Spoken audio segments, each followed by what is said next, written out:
Here in Nepal, bridges like this are just part of the transportation system. At home, where I come from, you would look at something like this as a novelty or a challenge. But this is exactly where those critical skills like eye placement, balance, and clutch control become essential.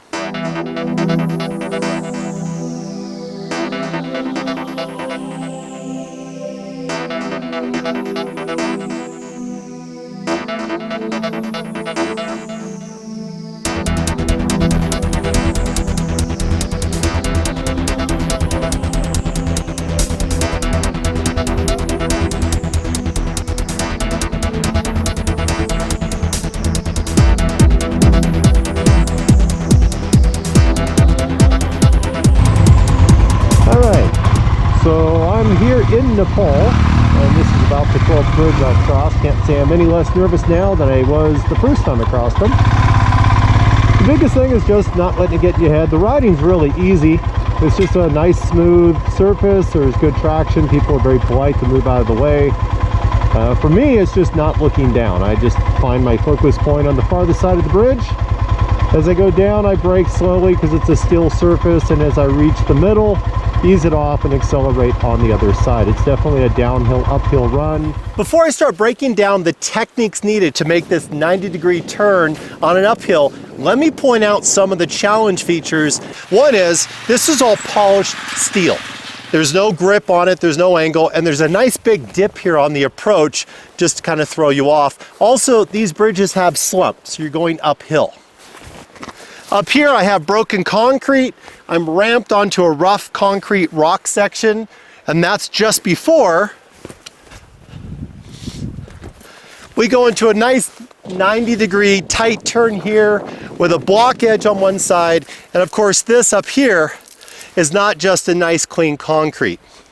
The skill sets are the same ones we use for a lot of different stuff, but applying it here can definitely get in the head and mess with your technique. As I exit the bridge, I notice the dip, and I don't want the front end to bounce or compress and bounce out of it and become unstable as I'm making the turn. I buffer my power with the clutch, basically just putting pressure on the clutch lever, so I roll into it just a tad slow, and then I add that power back in as I exit, so I have the momentum to make the curve. Back here, I've already made a visual determination of how tight I need to make the turn. If I come up through here and I cut shallow, and I've got panniers or a larger bike, I'm gonna hook up onto the cable, I can hook up onto this concrete. It also puts me on a very shallow exit, which puts it right up near the edge of the road, and that's a pretty sharp edge. As I make my turn and roll those handlebars, I'm gonna make a more traditional counterweight, roll the bike underneath me, and come up off the seat so I can get a tighter turn. I'll continue to add power so I don't get a stall. I'll straighten up the bike. As soon as the bike is straight, I'll come back down to the seat and then roll off onto the road wherever I'm going. You really can do both the entrance and the exit here without getting up and off the seat. But certainly the larger the bike, the heavier the bike, the more those techniques will come in handy. Mistake number one, stopping on the bridge before you make the turn. As I mentioned, this is a polished steel feature, and when your wheel's down inside of this, that means you're fighting for traction to try to get going. It's going uphill, you're on a dip, and you have no momentum to make the turn. The second most common mistake is going to be stalling or stopping right here at the turn. Because you have limited space, if that bike tilts or falls in either direction, now you're pinned between the concrete and your bike, and you're trying to make the turn from a dead stop. The third major mistake here is going to be not committing to locking those handlebars and letting the bike make the turn. And it sounds like a really simple skill, and we practice in parking lots and fields, but once you put the realities of a narrow space, a limited space, of an off-camber uphill, of the consequence of falling onto steel cables and bolts if you fail, it really stresses you out as a rider, and it causes those failures to happen when they wouldn't happen normally. So you have to practice until you're just a master of that full lock turn. Number 4 is the clutch.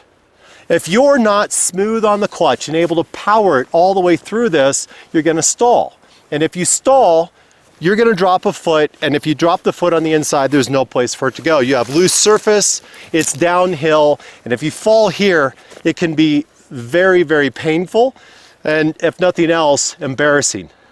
And the last major mistake here is your vision. And this is as basic as anything gets. Where you look makes a difference. And because riders have a tendency to come up here and they look down at the obstacles, they look down at the polished steel, you look down at the rock, you look at the edge, what you're not doing is looking at the flat surface where you want to go and making sure you look out ahead. If you avoid those 5 major mistakes, you can ace a turn like this. Turning down onto the bridge is more intimidating than leaving. You're going downhill, making a tight turn onto a steel deck. The biggest change here, besides keeping my eyes up, looking across the bridge, controlling my brakes, is the way that I turn the handlebars. I'm doing a full lock or I'm doing a hard lock on the handlebars, but instead of rolling that bike down underneath me like a traditional counterweight, what I'm doing is shifting slightly to the inside of the bike so I can hold it upright. I want to make sure that I maximize the amount of space I have to get through these 2 steel concrete barriers before I sit down on the bike and just continue across the bridge. Here's the bonus lesson for this video. How do you get across one of these bridges when they're really long without soiling yourself or without anybody knowing that you just filled your britches?